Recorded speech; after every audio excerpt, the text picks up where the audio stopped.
Madhyama Nikaya. Middle-length discourses. Translated by Bhikkhu Bodhi. sutta.central.net. Madhyama Nikaya 54. To Potaliya. Thus have I heard.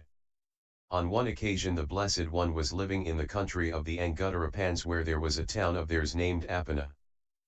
Then, when it was morning, the Blessed One dressed, and taking his bowl and outer robe, went into Appana for alms. When he had wandered for alms in Appana and had returned from his alms round, after his meal he went to a certain grove for the day's abiding. Having entered the grove, he sat down at the root of a tree. Potaliya the householder, while walking and wandering for exercise, wearing full dress with parasol and sandals, also went to the grove, and having entered the grove, he went to the Blessed One and exchanged greetings with him. When this courteous and amiable talk was finished, he stood at one side.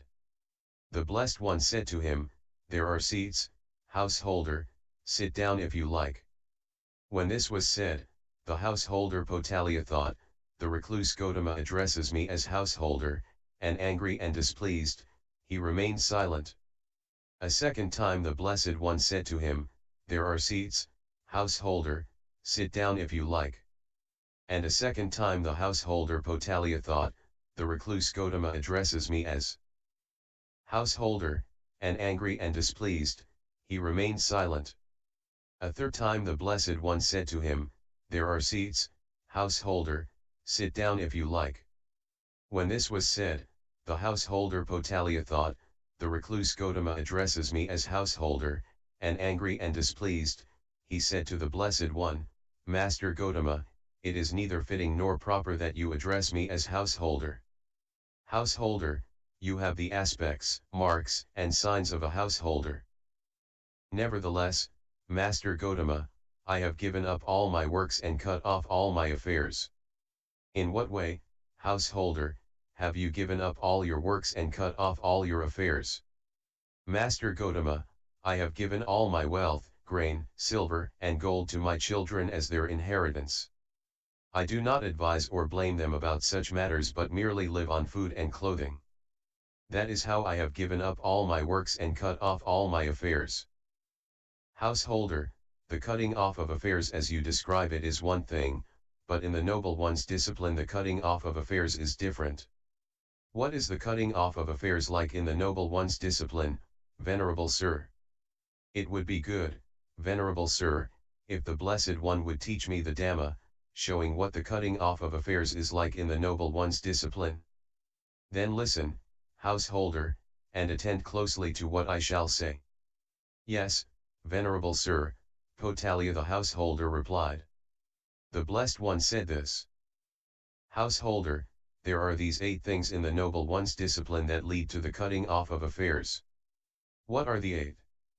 "With the support of the non-killing of living beings, the killing of living beings is to be abandoned. With the support of taking only what is given, the taking of what is not given is to be abandoned. With the support of truthful speech, false speech is to be abandoned. With the support of unmalicious speech, malicious speech is to be abandoned. With the support of no rapacity and greed are to be abandoned. With the support of no spite and scolding, spite and scolding are to be abandoned. With the support of no anger and irritation are to be abandoned. With the support of non-arrogance, arrogance is to be abandoned. These are the 8 things, stated in brief without being expounded in detail, that lead to the cutting off of affairs in the Noble One's discipline. Venerable Sir, it would be good if, out of compassion, the Blessed One would expound to me in detail these 8 things that lead to the cutting off of affairs in the Noble One's discipline, which have been stated in brief by the Blessed One without being expounded in detail. Then listen, householder, and attend closely to what I shall say." "Yes, Venerable Sir," Potaliya the householder replied.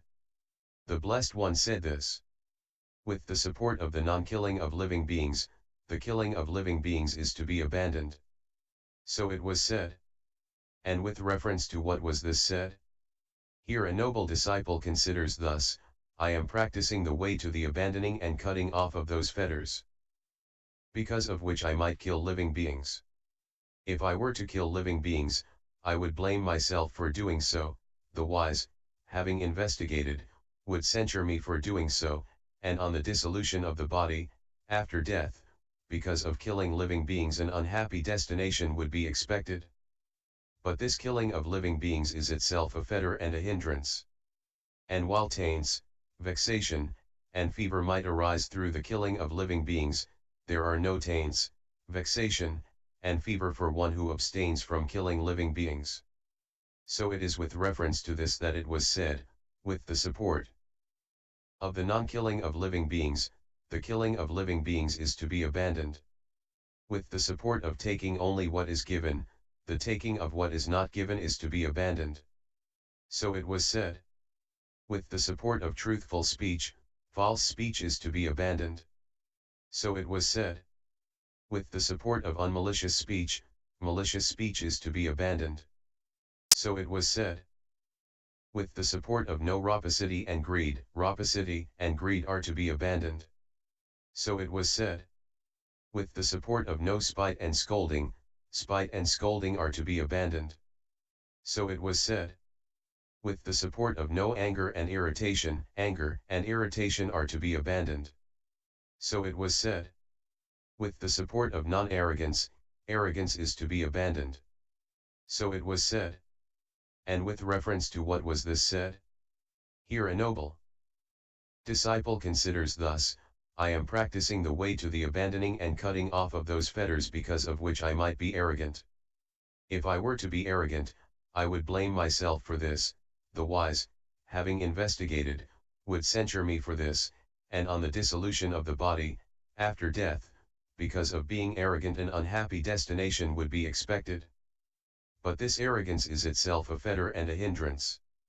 And while taints, vexation, and fever might arise through arrogance, there are no taints, vexation, and fever for one who is not arrogant.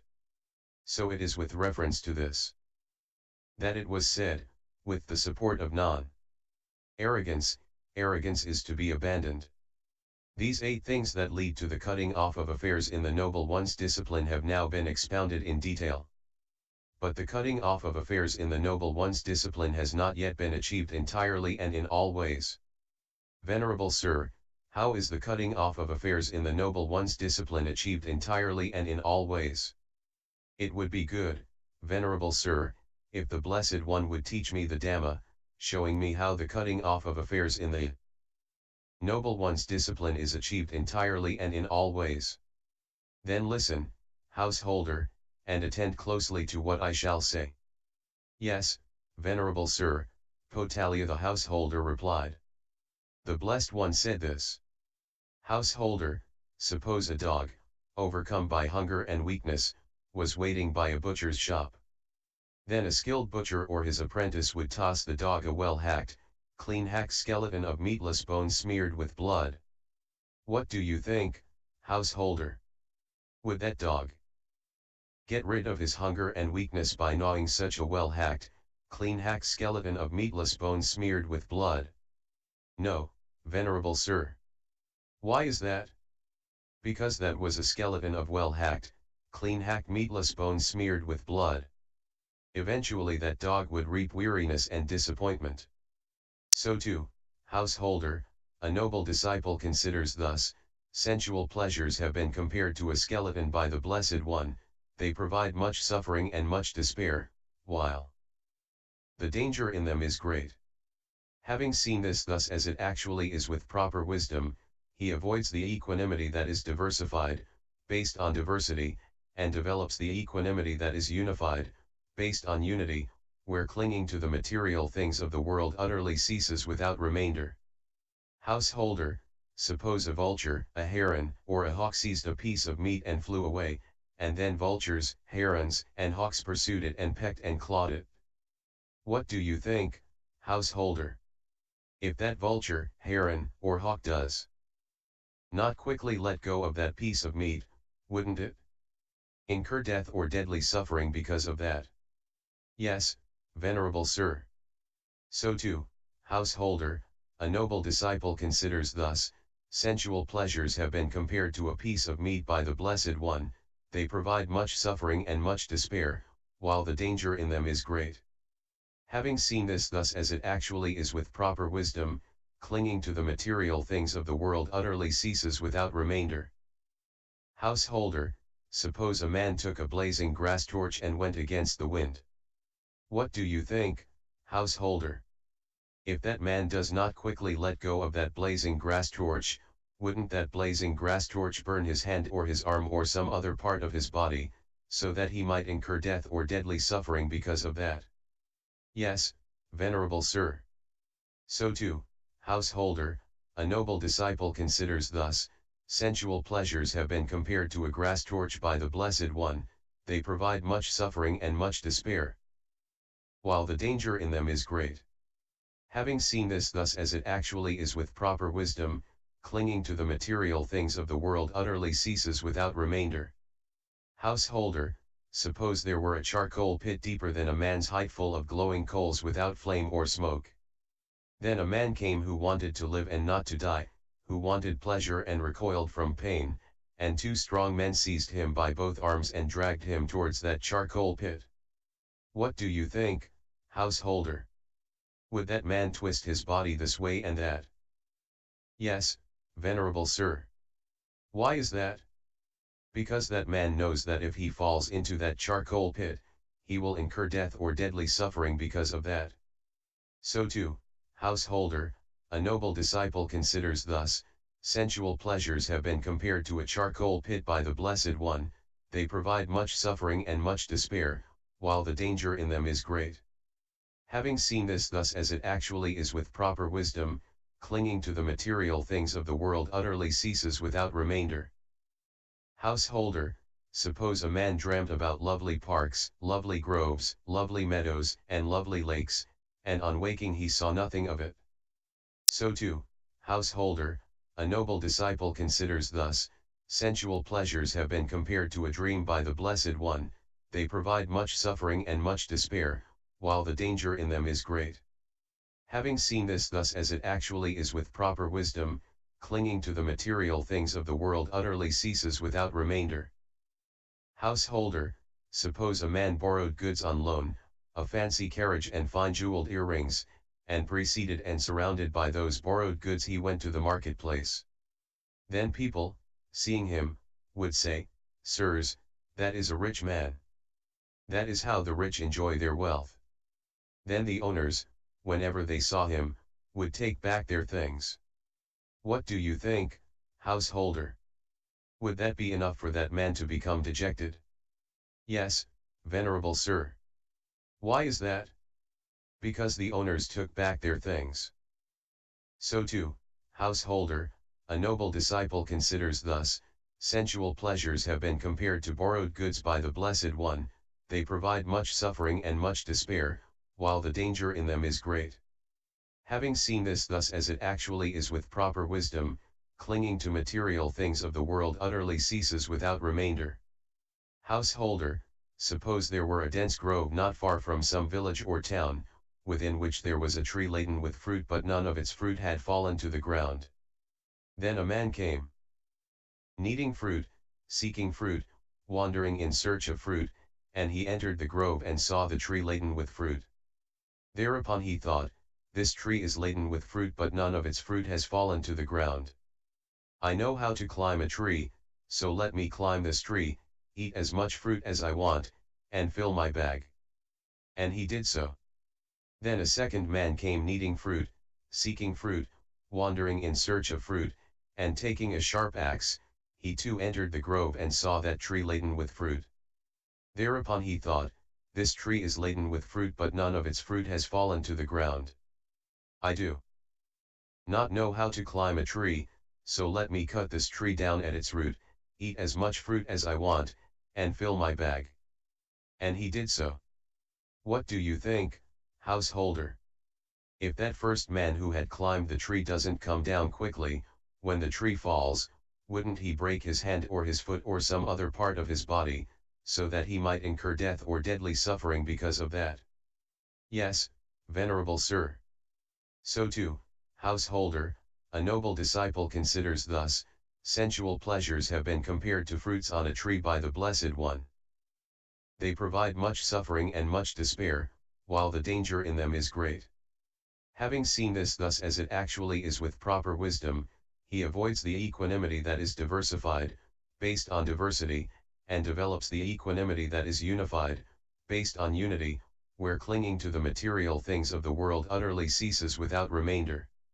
Based upon that same supreme mindfulness whose purity is due to equanimity, this noble disciple recollects his manifold past lives, that is, 1 birth, 2 births, as Sutta 51:24, thus with their aspects and particulars he recollects his manifold past lives. Based upon that same supreme mindfulness whose purity is due to equanimity, with the divine I, which is purified and surpasses the human, this noble disciple sees beings passing away and reappearing, inferior and superior, fair and ugly, fortunate and unfortunate, as Sutta 51:25, and he understands how beings pass on according to their actions. Based upon that same supreme mindfulness whose purity is due to equanimity, by realizing for himself with direct knowledge, this noble disciple here and now enters upon and abides in the deliverance of mind and deliverance by wisdom that are taintless with the destruction of the taints. At this point, householder, the cutting off of affairs in the Noble One's discipline has been achieved entirely and in all ways. What do you think, householder? Do you see in yourself any cutting off of affairs like this cutting off of affairs in the Noble One's discipline when it is achieved entirely and in all ways? Venerable Sir, who am I that I should possess any cutting off of affairs entirely and in all ways like that in the Noble One's discipline? I am far indeed, Venerable Sir, from that cutting off of affairs in the Noble One's discipline when it has been achieved entirely and in all ways.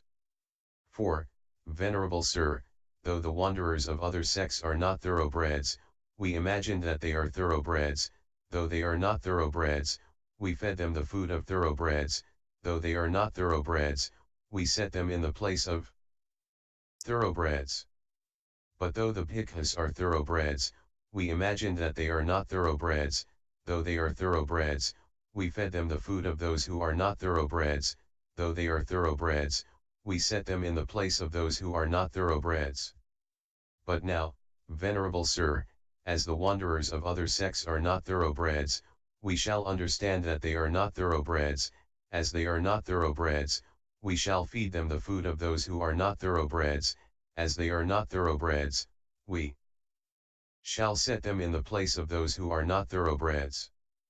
But as the Bhikkhus are thoroughbreds, we shall understand that they are thoroughbreds, as they are thoroughbreds, we shall feed them the food of thoroughbreds, as they are thoroughbreds, we shall set them in the place of those who are thoroughbreds. Venerable Sir, the Blessed One has inspired in me love for recluses, confidence in recluses, reverence for recluses. Magnificent, Master Gotama. Magnificent, Master Gotama. Master Gotama has made the Dhamma clear in many ways, as though he were turning upright what had been overthrown, revealing what was hidden, showing the way to one who was lost, or holding up a lamp in the dark for those with eyesight to see forms. I go to Master Gotama for refuge and to the Dhamma and to the Sangha of Bhikkhus. From today let Master Gotama remember me as a lay follower who has gone to him for refuge for life. And MN 54.